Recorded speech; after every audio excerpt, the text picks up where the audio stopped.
Well, well, if you listen to Mr. Zuckerberg, like in some of his, I think Taylor mentioned this in a recent podcast he did with you, Richard. Like he wants to just hook up to your bank account. Yeah. Like, yeah, exactly. Like literally, like you tell us how much. You tell us how much money. Here's how much money you put in. Here's how much money you get out. Right. So that's like the sort of logical extreme of this thing. This episode of the e-commerce playbook is brought to you by Mercury. Here at Common Thread Collective, we know that cash flow is everything, especially right now. That's why we always recommend that our clients use Mercury to manage their banking, capital, and cards all from one place. Mercury lets you receive funds, generate invoices, and send free international and domestic wires in US dollars. Mercury also gives you instant access to virtual credit cards and 1.5% cash back across all your spend. Plus, if you need inventory or advertising, try Mercury's founder-friendly capital. Mercury brings all the ways you use money into one product that feels extraordinary to use. Deposit $5,000 or spend $5,000 using your Mercury credit card within your first 90 days to earn $250, or do both for $500 in total rewards. Just go to mercury.com/CTC to give it a try with no minimum deposits. That's mercury.com/CTC. Mercury is a technology company, not a bank. Check show notes for details. Hey everyone, welcome to the e-commerce playbook podcast. I'm your host, Richard Gaffin, director of digital product strategy here at Common Thread Collective. And I'm joined this week by two very special guests. One we've had before, one who's brand new to the pod. So first up, we have Tony Chopp, who's our VP of paid media, right? I always miss that. You got it. Our VP of paid media here at Common Thread Collective. Tony is joining us again. And our first time guest, Mr. McCay Rasmussen, who is recently promoted to a social media. What's your role again? Paid social manager. Paid social manager. That's right. Okay. I got to get these straight. But so we're bringing McKay on the pod with Tony to talk about something very exciting, which is Meta's new incremental attribution tool that it's rolled out or is in the process of rolling out into its ad product. So honestly, this is sort of like a breaking news type of segment here. We got Tony McKay on to talk about specifically what this product is, how it's going to change things, and then maybe some specifics of how Tony McKay have been running some tests with this tool for our clients. So I'll kick it over to you to start, Tony. Talk to me a little bit about what this product is, and then we can kind of go into the implications. Sure. Thanks, Richard. McKay, great to have you here. Super excited. So it wouldn't be a media-centric podcast if we didn't talk about the idea of incrementality.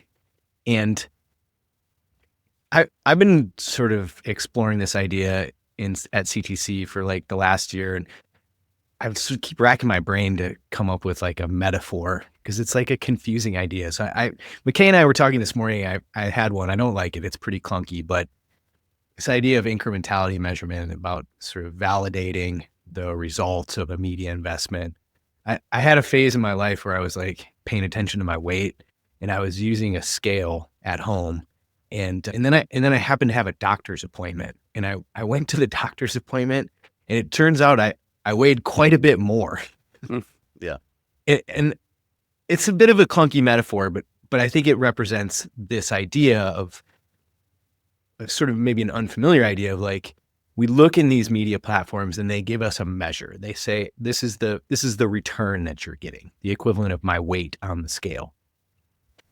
And when I went to the doctor and I used their more, I'm assuming, accurate scale, I got a different reading, which is a little bit jarring, I think was probably one way to describe the experience. So CTC's been on this journey for the last year or so, doing our own incrementality testing. And the way that we execute this is with geo holdouts. So we run the media in one area, we don't run the media in another area. And we measure the impact on the business results, on revenue. And basically what we're trying to ascertain is if a media platform is telling us we're getting a 2-to-1 return, how does that compare to what we measure in these tests? And the difference between those two things we call the incrementality percentage. Okay. So if the media platform tells us 2-to-1, and in the incrementality test, we get the same result, 2-to-1, we would call that 100% incremental. And effectively, if I would go back to my doctor's office analogy, that would be like my scale said the exact same thing as what happened when I went to the doctor's office. Okay. So we've been doing all these tests, and there's a connection between the settings and the tactics that you deploy in a media account and the incremental output of that endeavor. Okay. Mm-hmm. And one of the questions that we're asking and answering all the time is which attribution setting do we use in a media platform? Okay. In CTC, typically our best practice is to use click only attribution. And most often we use 7-day click attribution. Okay. So we don't use view attribution typically. What we see when we do the incrementality tests is 7-day click reported in platform. When we do the incrementality test, we see a greater business result. So we'll get an incrementality reading that's above 120%. Okay, but let me connect back to what we're here to talk about today, because the incremental attribution feature or product within the Meta Ads platform eliminates that whole choice. Do we use 1-day click? Do we use 7-day click? Do we use 7-day click plus 1-day view? It's an option that we can choose instead of any of those. And it's really, I think it's really fascinating, because what we're after fundamentally is pretty simple. We do all this measurement stuff to get there, but what we're after fundamentally is to invest the maximum amount of media dollars at the highest incremental contribution. Mm-hmm. I think this tool, if it turns out to measure well and work effectively for us, gives us an opportunity to spend less time figuring out, hey, should we use 1-day click or 7-day click or 7-day plus 1? Like, which one of these should we use? And spend less time on the measurement and the setup, and spend more time on what we know is actually the most important thing to do in any advertising platform for that matter, which is feed it fuel, feed it creative. Okay. So we're going to talk much more specifically about how this product is. It's not just a different attribution setting. It's like fundamentally different way of measuring and attributing value. So we're going to get into more specifics. And the last thing I want to add is we're really excited to be testing this on 2 accounts, and we have some early stage results to share. And it should be available. It's recently rolled out to all advertising accounts, so it should be available for anyone to test as well. McKay, let me kick it over to you. So that was my super long preamble, but give me your 2 cents. Yeah, I think I grabbed this from in-platform, so straight from the horse's mouth from Meta. Incremental attribution enables optimization and reporting based on incremental conversions. It uses sophisticated models to predict the incrementality of conversions, and this prediction determines how much to value conversions and optimizations in reporting. So a lot there, but essentially Meta is just using its modeling tools to decide whether or not the purchase it's going to attribute was incremental. So would the revenue have happened without serving the ad or not? And I think it's really interesting to do a gauge on whether or not this will become the new standard and what level of reporting this gives us in data. So yeah, interested to dive in. Trusted by more than 200,000 startups, small businesses, and e-commerce companies, plus many of our clients here at CTC, Mercury gives you the ability to manage your banking, capital, and cards all from one place. E-commerce Playbook podcast listeners get $250 by depositing $5,000 or spending $5,000 using the Mercury credit card within your first 90 days, or do both for $500 at mercury.com/CTC. Mercury is a technology company, not a bank. Check show notes for details. Yeah. Yeah. And Richard, I want to jump into this, sort of one more piece of this. Sure. These questions that we ask and answer ourselves when we're setting up campaigns. So there's a trade-off in the old settings of 1-day click or 7-day click or 7 and 1. There's a trade-off between those 2 spectrums. think about 1-day click as the most conservative, the tightest way to measure. Think about 7-day click plus 1-day view as the most open, right? And so let's talk about some of the pluses and minuses on either side. 1-day click, the tightest attribution window is likely going to be the most incremental. We'll see compared to incremental attribution, but historically likely to be the most incremental. But in order to get the necessary conversion volume, it's going to require a significant amount of spend, significant amount of budget and conversion volume for the algorithm to optimize. So that's the strength is solid reporting, or reporting that's likely underreporting business impact. The limitation is you need tons of volume to make it work.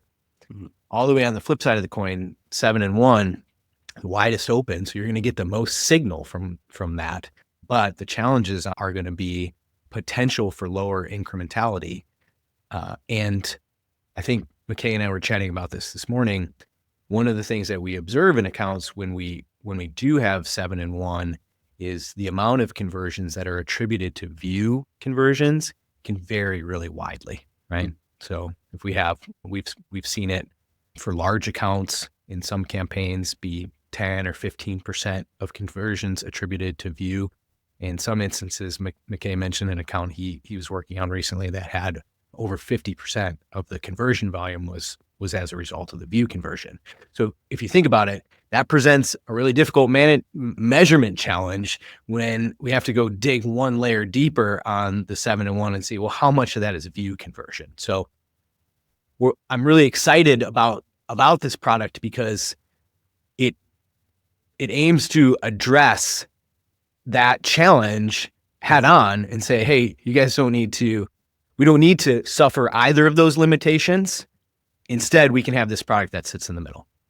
So that's one thing. I'm going to shut up, McKay. I want to go to you in a second, but I have one more point to add. Another challenge for us when we're doing our setups, when we're thinking about how to structure accounts and structure campaigns, is around this idea of new versus returning customers, right? All sorts of challenges contained within this idea. Like number one being like, how effectively can we actually exclude existing customers using the pixel, using email lists?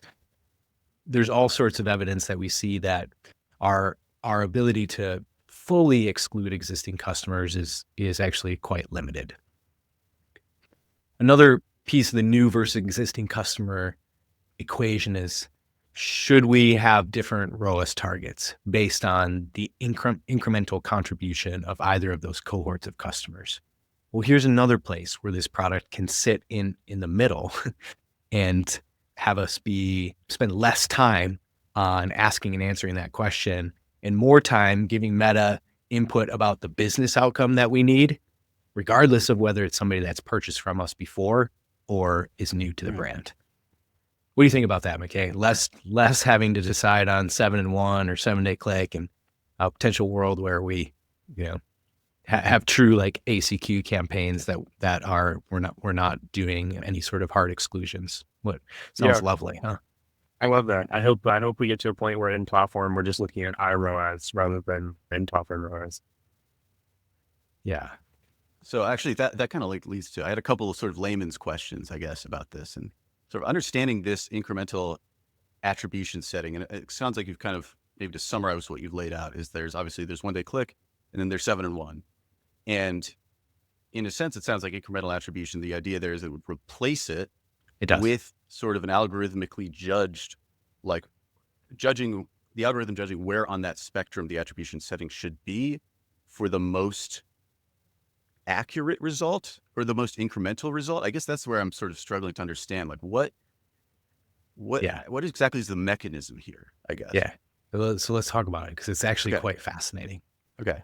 So we're going to get into the technical details as far as we're understanding. We're still learning about the product, but we're going to get into the technical details so far. So all the old stuff uses time-based attribution. So it looks for a conversion within 7 days, within 1 day, to include view or not to include view.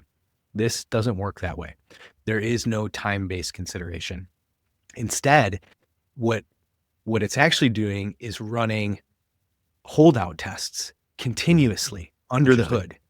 So we don't see any of it. So you can't see any of the results of the holdout tests, where they're running, the holdout sizes. It's all sort of behind the curtain, if you will. But functionally, that's what's happening. And what they're doing, what the algorithm is doing, is showing ads to a control, not showing ads to a control group, and showing ads to, I forget the word, but a treatment group. Okay. Happening continuously. And it's looking at the conversion rate of these two groups. So the control, the group that doesn't get served ads, let's say it has a 1% conversion rate. The group that does get served ads has a 1.5% conversion rate. And it's considering that 0.5% as the incremental lift. So fundamentally different way of doing attribution, not time-based, but rather looking at and making an assertion around, did this media actually have an impact on converting these users? And happening continuously and under the behind the curtain, so to speak. Really, really different. Yeah, that's interesting. McKay, do you have something to add there?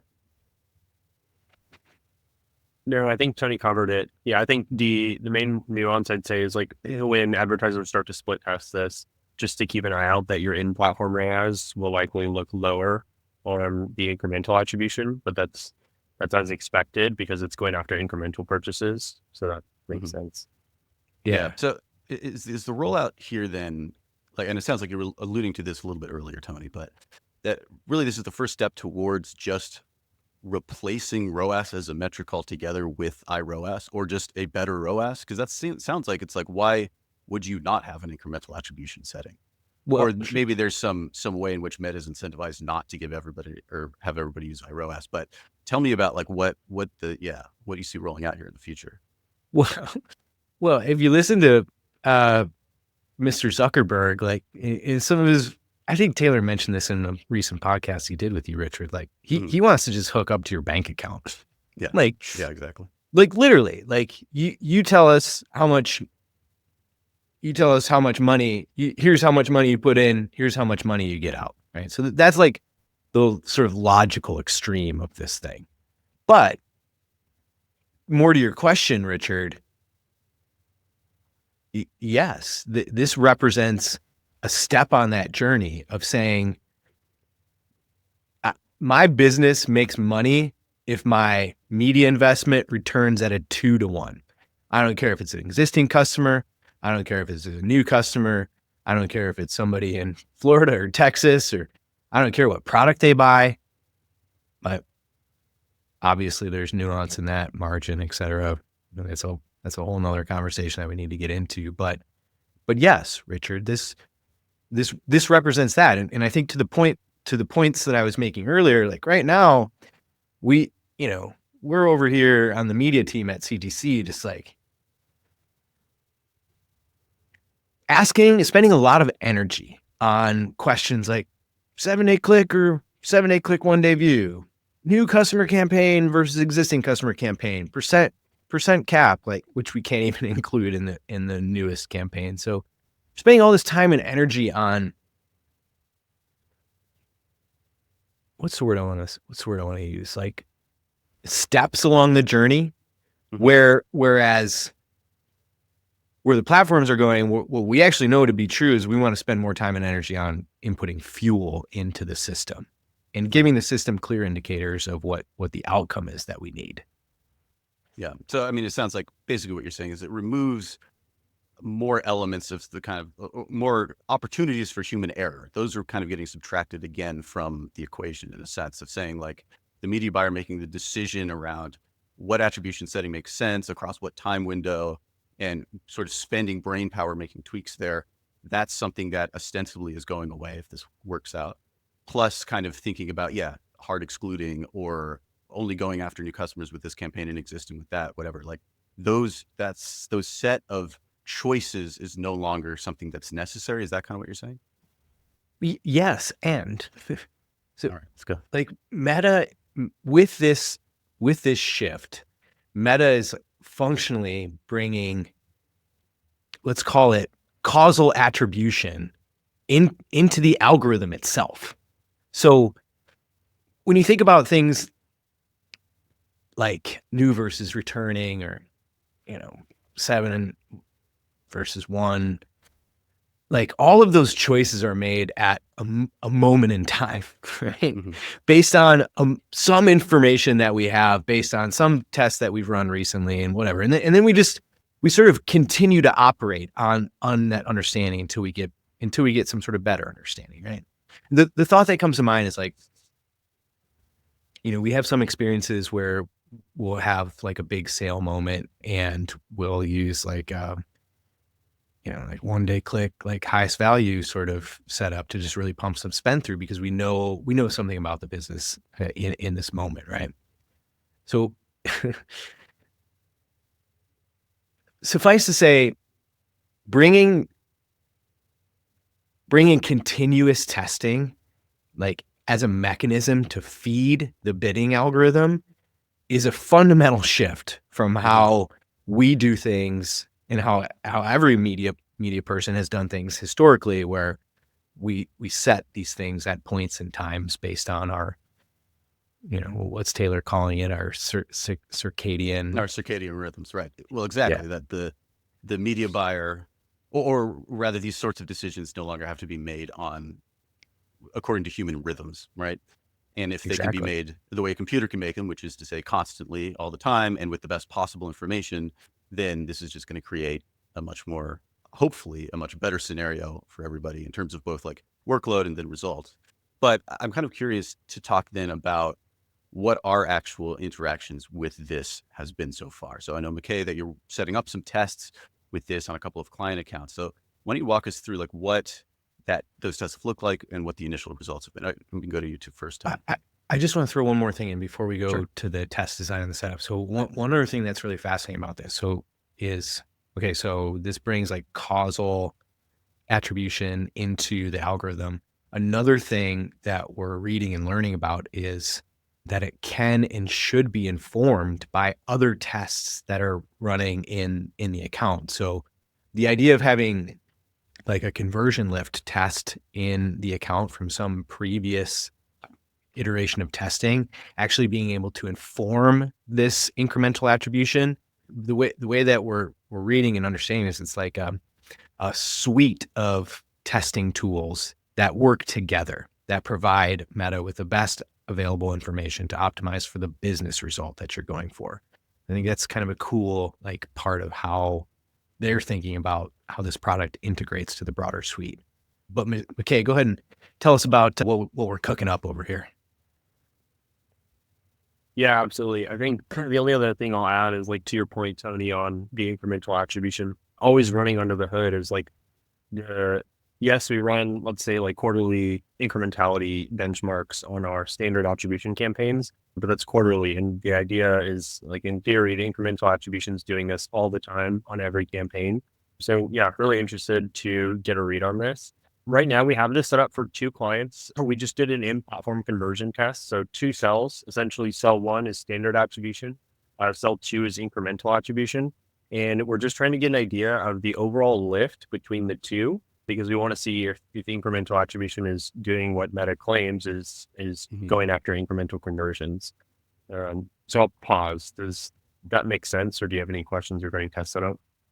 Yeah, no. So you have one setup with one attribution set and one setup with the other, or the standard versus this new incremental. And then my supposition then, I guess, is that you're running incrementality tests against the incremental attribution campaign in order to determine if, as you said, Meta is actually, this is functioning properly, or if they're just sort of blowing smoke at this point. In progress. So this is stage 1, is the A/B split in the Meta Ads account. Steve is working on the test design for CTC's incrementality testing tool as stage 2 of this journey. Gotcha. Okay. So then talk maybe a little bit about, I mean, I know we don't have the final results of these tests right now, but just a little bit initially about what you're seeing in terms of how it's functioning, how it's performing, all that type of thing. Yeah, absolutely. So right now, what we've seen is essentially incremental attributions falling between 1-day click and 7-day click in terms of in-platform recorded ROAS. So it's interesting. I mean, basically 1-day click being the most incremental you could get. Again, Tony mentioned earlier, the downside of that is needing higher levels of spend and volume to make that work. Essentially, we typically would see that running for sale days when we have insight that the algorithm doesn't. And then 7-day click, which is like our standard BAU right now. So we're finding that it's in the middle of those two. Yeah. Gotcha. Yeah. We have a chart too, Richard, that we can share with you. So for anybody that's watching on YouTube, it is really fascinating to see. So let's see, we have it running for 2 accounts right now. We'll talk about, I'll just hit you all with some numbers. We have it running for a golf brand, and the 7-day click ROAS is 1.5 and the 1-day click ROAS is 1.1. And right now we're getting 1.3 out of the incremental attribution. So it's like literally right in the middle. And almost an identically similar result for a pet products brand.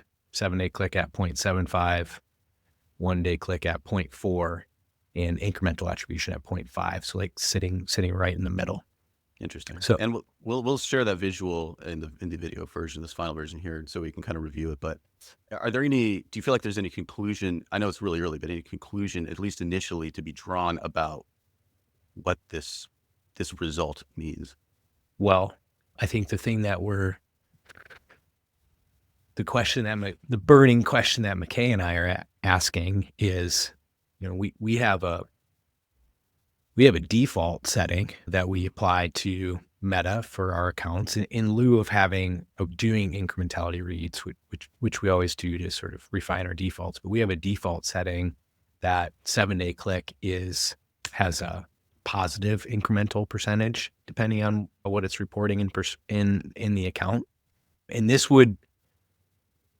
result would actually be, we would have to tangle with this result because it would be giving us a little bit different signal, being the incremental attribution in platform is reporting lower. So not to say that we haven't seen that or found that result. We find variance in incremental contribution depending on the brand and when we run the test. But yeah, so I think that's the first thing that stands out and we're really excited to go look at once we get through these in-platform tests, to go do our second round of tests using our incrementality testing tool in Statless. But the other thing that sort of pops out about this for me is, and I think this like connects back to this idea of just not having to choose an attribution setting like 7 and 1, or having to sort of decide new versus existing customer. If we develop a lot of confidence in using this tool and the measurement that it's outputting, I'm excited to go totally nuts with account consolidation and inflated budgets and let it rip sort of thing. I guess one caveat to that is, McKay, correct me if I'm wrong, but we can only run highest value right now. Is that correct? Yeah, we can only run highest volume right now. It is heard from some meta reps that cost controls with incremental attribution is coming later this year. So hoping to get on the alpha stages for that.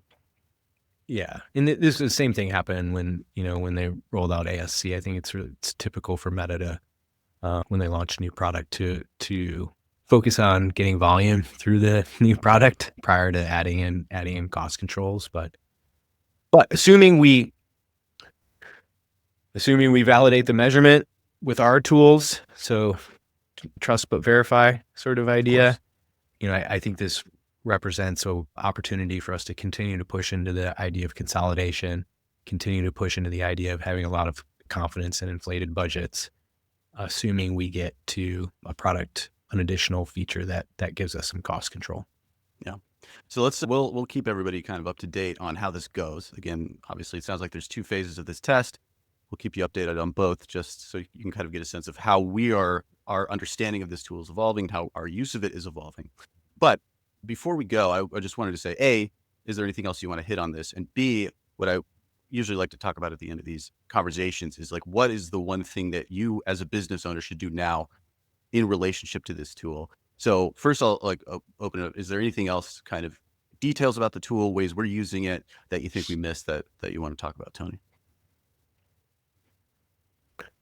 I don't know. I mean, I kind of already hit this point. I think some of the criticisms that I've seen online of the tool is like it's black box. Like, we don't really understand. Maybe said another way, like it's hard to generate like actionable insights from it. But I don't care. The actionable insights like are don't go make less tweaks in accounts. This is kind of like what Luke was talking about on the podcast recently. Like that's not where the value is. The value is in giving the media platforms more fuel to work with. It's product, it's marketing, it's offer design, it's creative. It's not attribution settings. So I'm excited for us to move further in that direction.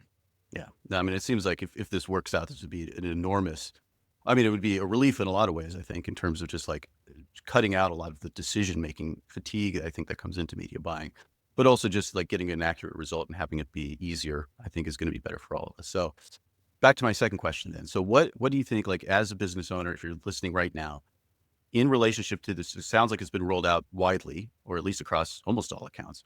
What should you be doing with this right now? I think because it's available to everyone, the first thing I'd be doing as a business owner was, hey, if you can get like a clear incrementality test, a true incrementality test going, I would do that just to get a read versus your standard attribution. Otherwise, using Meta's in-platform tools, so just the experiment tab and setting up a 2-cell test would be a good start, just so you can get a gauge of how impactful this new incremental attribution is. Yeah, makes sense. Tony? Yeah, same. Give it a shot. Meta's hosting their annual performance marketing summit next week. So I recommend everybody watch that. There's going to be a lot of conversation about, from what I can tell, about the measurement and incrementality, and I'm sure this product. So that'll set you on the right path. But yeah, to McKay's point, give it some touches and put it into an A/B test. And McKay, I liked your point about like if you're using a tool like House or Measured, or if you have an incrementality testing platform, like getting those reads before or after at some point during this journey to get a comparison, like, trust but verify sort of concept. That's the way that we're doing it. That's right, folks. Trust but verify. That'll be the takeaway from this conversation, I think. But all right, wise words. Well, folks, thanks for listening. Tony, McKay, really appreciate you joining us. We'll probably have you back on to discuss how this has gone in the next few months here. But until next time, thanks everybody for listening. Take care.